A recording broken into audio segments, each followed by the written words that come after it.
right? Infusion of technology in terms of AR and VR and things like that, so that you have a very immersive and experiential learning experience, and clear and relevant topics, right? Very, very relevant to the individual's learning needs.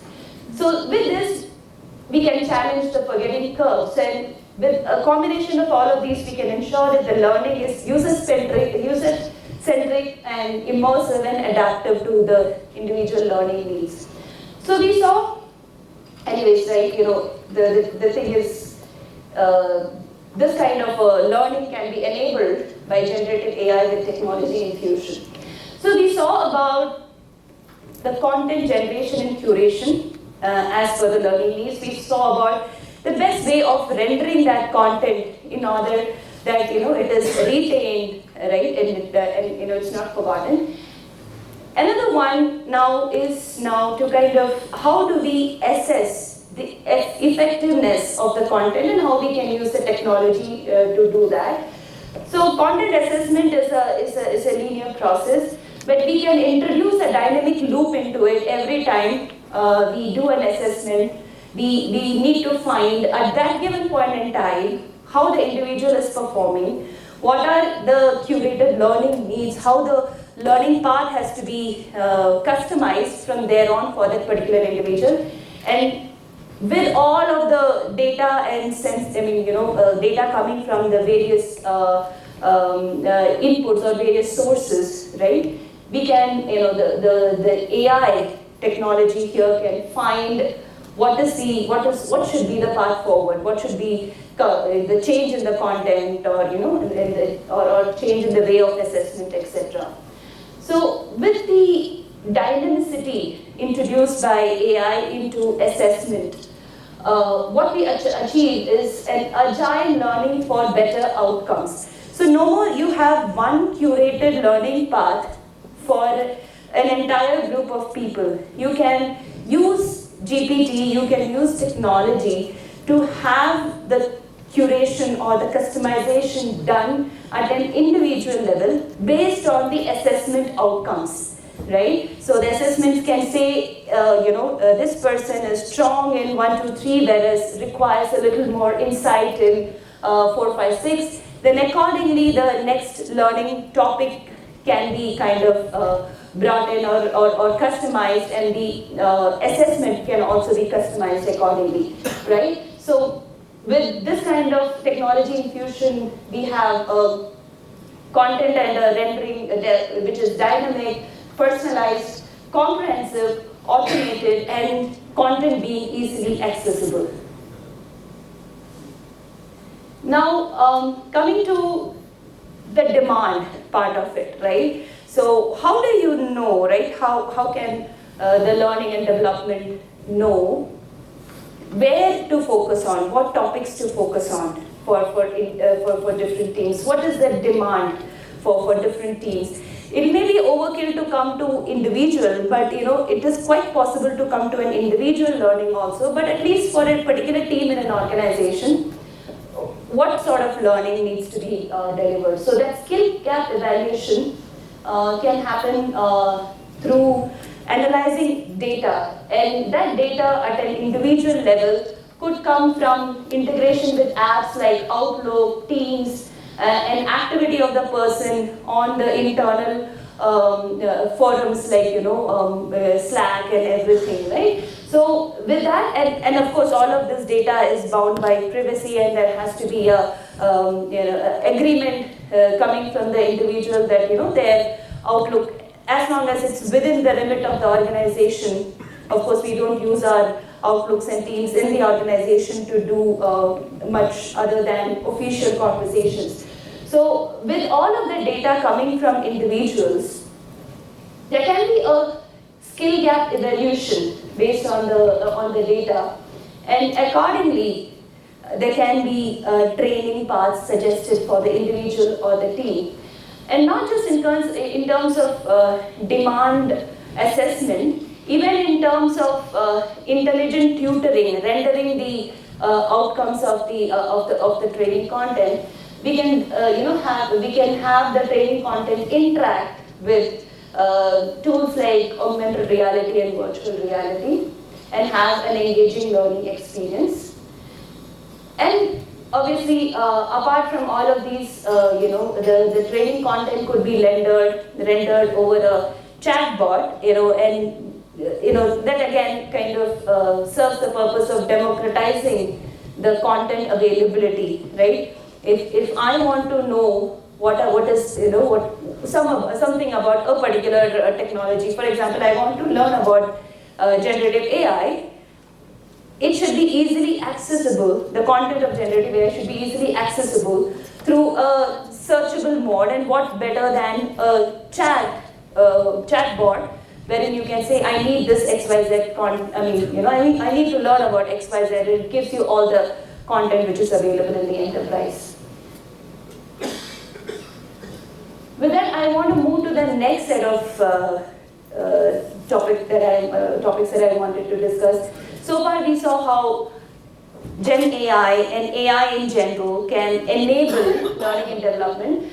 Now, how L&D can help in making the teams, right, in an organization capable of deploying generative AI in solving typical customer problems, or making the organization's operations more effective and efficient, right? So this is something which has to be done in collaboration with the IT functions and to some extent with the business functions.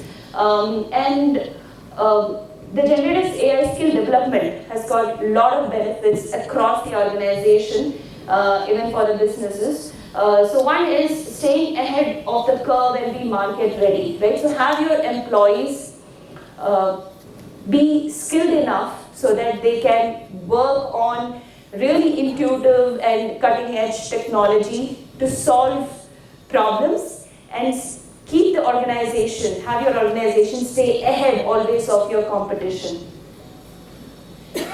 Another one is improving your systems efficiency, right? Organizations can improve their process efficiency, where they can have effective architecture, effective tools, etc. If the workforce of the organization is upskilled in these cutting edge technologies like AI. And innovative thinking on application side, right? So nowadays, I would rather say that people are chasing very run-of-the-mill kind of problems. Rather, there are so many important problems lying out there, which as organizations we have not picked up, essentially because we didn't have the sufficient means of solving that. But now with generative AI and all the augmenting technology, we can pick up those problems and solve them. And these are typically problems which you find in the areas of healthcare, in areas of education, in areas of drug development, and etc. Right? So we can think of innovative applications more now. And user-centric design approach, right? Not just in L&D, otherwise also in any kind of a domain we go.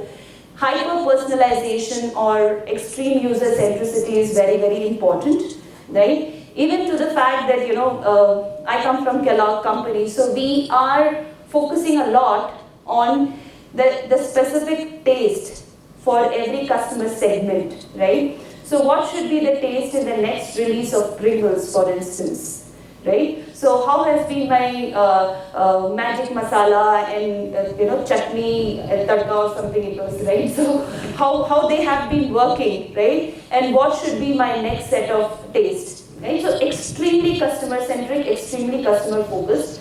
So for that we need lots of data related to the customer behavior and their preferences. So therefore, in that context, GPT will definitely help. And of course, as I briefly touched upon, solving problems of higher degree and impact, right? No more solving problems with systems, with within a small confines of a small process. We need to now come out of that and think bigger and think on the problems which really require to be solved and which really matter and highly impactful. So for enabling all of this, Obviously, we need to kind of impart sufficient skills to our employees, and which could be made possible through the learning and development function in every organization. Now, with any fancy thing, we do come up with challenges, right? So generative AI has got its own challenges, very typical of L&D. One is it lacks empathy in human. It's different, right? Imagine being taught by a robot versus being taught by an individual, right? So that human connect, that really is lacking. Another one is the bias and potentially harmful rhetoric, right? So this is something which the technology organizations are really struggling with. How do I de-bias my AI systems? How do I ensure that it doesn't pick up harmful content? Because it is, all these AI systems are apathetic, right? Or I would say amoral, right? So they just tell what they hear, what they learn from, right? So how do I de-bias it, and how do I make it more responsible, right? Without that, it will be very, very difficult to kind of have them completely infused in learning and development. Another one is privacy and confidentiality. I think I touched upon it, right? To make it very, very curated, we need to access a lot of personal data in terms of behavior, in terms of interactions and all. But it's kind of a chicken and egg situation. You need that data to render a personalized experience. Yet you need to take permission and work within the constraints of privacy in order to kind of acquire that data. So this is kind of a catch-22 which we need to work with. And sometimes it does, the responses coming out of this GPT systems, they are not completely in alignment with the company's values and beliefs, right? In which case it becomes a problem because you don't have a control, right? You don't know how to kind of apply a hard filter on the content getting generated so that it is within the confines of your company's values, right? So this is another one.